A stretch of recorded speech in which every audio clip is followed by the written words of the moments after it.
Recently, which two organizations have jointly developed a Unified India Organic logo to replace the India Organic and Jaivik Bharat logos?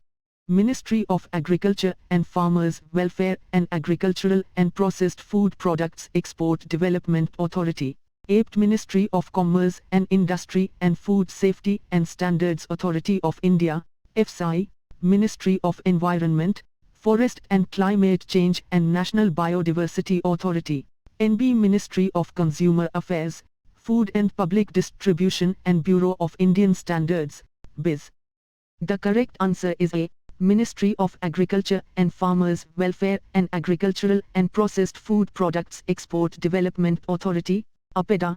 The Ministry of Agriculture and Farmers Welfare and the Agricultural and Processed Food Products Export Development Authority, APEDA, have jointly developed the Unified India Organic